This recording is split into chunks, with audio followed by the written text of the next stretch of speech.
तुला लगन वाले जातकों के लिए हम सूर्य और बुध के कंजक्शन को लगातार डिस्कस कर रहे हैं। इस वीडियो में अब नवम भाव के लिए विचार करने वाले हैं। नवम भाव में अगर ये कंजक्शन बन रहा है तो ये मिथुन राशि में बनेगा आपके चार्ट में।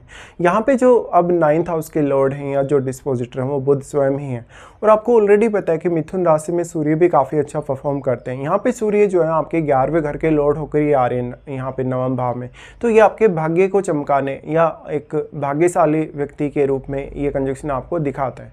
इस प्रकार का कंजक्शन है तो व्यक्ति बहुत ज़्यादा पढ़ा लिखा हो सकता है, विद्वान व्यक्ति हो सकता है, धार्मिक और आध्यात्मिक रूप से उसको काफ़ी नॉलेज हो सकता है। ऐसा जातक देश विदेश की काफ़ी सारी यात्राएं कर सकता है। वो एक आध्यात्मिक रूप से फेमस होने वाला व्यक्ति हो सकता है, या वो एक अच्छा शिक्षक हो सकता है, एक अच्छा PhD होल्डर हो सकता है, या जातक की जो उच्च शिक्षा है वो बहुत अच्छी रही हो। साथ ही साथ जातक में जो निर्णय क्षमता है या उसमें जो दृढ़ इच्छा शक्ति है वो काफ़ी ज़्यादा अच्छी होगी। इसलिए जातक किसी भी काम को बहुत ही अच्छे से फोकस्ड होकर कर पाएगा।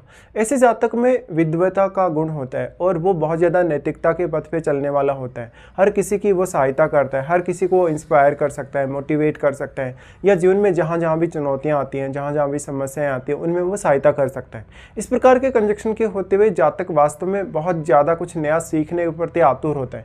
छोटी उम्र से ही वो काफ़ी ज़्यादा होनहार नजर आता है और जीवन में जब तक उनका कहीं ना कहीं जो कैरियर है पीक पे नहीं होता तब तक वो जीवन में हमेशा कुछ नए अनुभव पाता जाएगा, कुछ ना कुछ नया सीखता जाएगा और जितने भी चैलेंजेस आएंगे उनको वो इजीली फेस करता जाएगा। ऐसा जातक निर्णय लेने में काफ़ी ज़्यादा चतुराई से पेश आ सकता है और वो हार्डवर्किंग भी होता है। ऐसा नहीं कि हार्डवर्क नहीं करता वो। सूर्य और बुध यहाँ है तो अब बुध की स्थिति वास्तव में कैसी है, क्योंकि जो डिस्पोजिटर हैं वो स्वयं बुध ही हैं। तो बुध अगर या तो सूर्य से बहुत ज़्यादा यहाँ प्रभावित हो रहे हैं या बुध अस्त हैं, उस केस में आपका भाग्य और भी अधिक आपका साथ दे सकते हैं। जनरली जो बुध के द्वारा कोई भी या अन्य प्लैनेट के द्वारा जो भी अस्त की स्थिति बनती है, कंबस्ट होता है अगर कोई भी प्लैनेट, तो उसको काफ़ी लोगों ने बहुत गलत तरीके से भी क्रिटिसाइज किया है कहीं ना कहीं, या उसको कहीं ना कहीं यही माना है कि प्लैनेट का जो प्रभाव है वो कम हो जाता है। बल्कि ऐसा नहीं है। सूर्य यहाँ अपनी एनर्जी बुध को प्रोवाइड करेंगे अगर बुध अस्त हो रहा है और 15 डिग्री के अंदर अंदर बुध स्थित होंगे तो बुध अस्त होने के चांसेस ज़्यादा होंगे। ऐसे केस में निश्चित तौर पे आपको ये देखना पड़ेगा कि सूर्य कितना ज़्यादा क्लोज है बुध के। सूर्य जितना ज़्यादा क्लोज होगा बुध के उतना ही ज़्यादा वो अपनी एनर्जी का प्रभाव ज़्यादा डाल पाएगा बुध पर। और बुध अस्त होने के केस में बुध से रिलेटेड जो आपकी क्वालिटीज़ हैं, बुध से रिलेटेड जो आपका कारकत्व है वो इन्हेंस हो जाता है, वो कहीं ना कहीं चमक जाता है। तो ये भाग्य चमकाने वाली बात है। फिर ऐसा व्यक्ति अपने माता पिता से भी काफ़ी अच्छा सपोर्ट प्राप्त करता है और जब उसका जन्म हुआ है तो बहुत अच्छी एक रेपुटेड फैमिली में जन्म हुआ हो सकता है। अगर आपका शुक्र भी बहुत मजबूत है, अगर आपका इवन अगर दूसरे प्लैनेट्स जैसे जुपिटर जैसा प्लैनेट अगर ये भी काफ़ी मजबूत स्थिति में चार्ट में है तो आप एक बहुत ही अच्छा जीवन जी सकते हैं सूर्य और बुध के यहाँ आ जाने की वजह से। लेकिन आप अपनी खुद की मेहनत के बल पे भी काफ़ी आगे जा सकते हैं। आपको भाग्य से उतनी ज़्यादा उम्मीद करने की आवश्यकता नहीं, क्योंकि सूर्य जैसा प्लैनेट है तो आपकी इच्छा शक्ति को काफ़ी मजबूत बनाएगा, आपको काफ़ी धैर्यवान भी बनाएगा। और बुध यहाँ आपको लॉजिकल स्किल्स प्रोवाइड करेंगे जिससे आपके लिए क्या सही है क्या गलत है उसका निर्णय लेना आपके लिए आसान हो जाएगा। साथ ही साथ दोनों की दृष्टि आपके 3rd हाउस पे रहती है। 3rd हाउस में जो दृष्टि है यहाँ वो गुरु के घर पे दोनों का एस्पेक्ट है। तो अगर गुरु की प्लेसमेंट अच्छी हो तो ये दोनों ही प्लैनेट आपको मेहनत करने, हार्डवर्क करने के लिए सपोर्ट करते हैं। साथ ही साथ आपको कम्युनिकेशन में यहाँ बुध काफ़ी मदद करेगा। और अगर बुध अस्त हो जाए उस केस में सूर्य ये इंडिकेट कर रहे हैं कि बुध से रिलेटेड जो प्रभाव हैं या बुध से रिलेटेड जो परिणाम है उनमें सूर्य का रोल बहुत ज़्यादा बढ़ जाएगा। अब सूर्य कौन है? सूर्य आपके 11वें घर के लॉर्ड हैं। तो ऐसे में आपको अपने नेटवर्क विस्तार में मदद मिल पाएगी। आपका देश विदेश में काफ़ी बड़ा नेटवर्क हो सकता है। आपकी हमेशा एक अलग प्रकार की पहचान नजर आएगी। कोई भी व्यक्ति जब आपसे मिलेगा, हर व्यक्ति आपसे लगभग काफ़ी प्रभावित होगा। तो ऐसे जातकों में अपनी वाणी से दूसरों को प्रभावित करने की क्षमता बहुत ही ज़्यादा अच्छी होती है।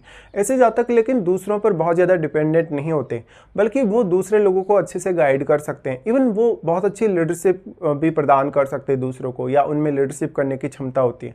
ऐसे जातकों का अगर देखा जाए तो पारिवारिक जो पृष्ठभूमि रही है शुरुआत से, जो उनके माता पिता का जो फैमिली रहा है वो काफ़ी अच्छा रहा हो सकता है, काफ़ी रेपुटेड रहा हो सकता है। और सूर्य जैसा प्लैनेट यहाँ बैठा है तो पिता किसी बहुत बड़े सरकारी पद पे हो सकते हैं, या जहाँ भी वो होंगे उनके पास काफ़ी ज़्यादा शक्तियाँ या अधिकार होंगे। इस तरीके से जातक लगभग अपनी 28 की एज के बाद बहुत ज़्यादा प्रोग्रेस कर सकता है कैरियर के लिए।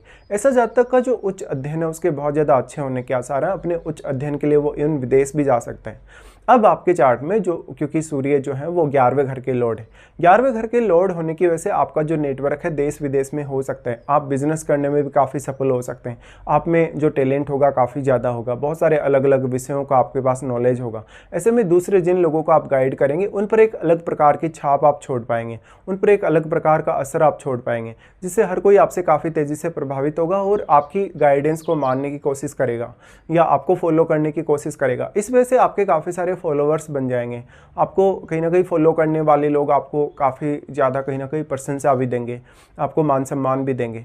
अब जो आपके 11वें घर में बैठा प्लैनेट है उसको देखिए, अगर 11वें घर में मान लो अगर मंगल जैसा ग्रह आपके बैठा है, अगर मान लो बृहस्पति जैसा ग्रह आपके बैठा है, इवन अगर चंद्रमा जैसा प्लैनेट बैठा है अगर 11वें घर में, तो ये कंजक्शन आपको और भी ज़्यादा सपोर्ट कर पाएगा।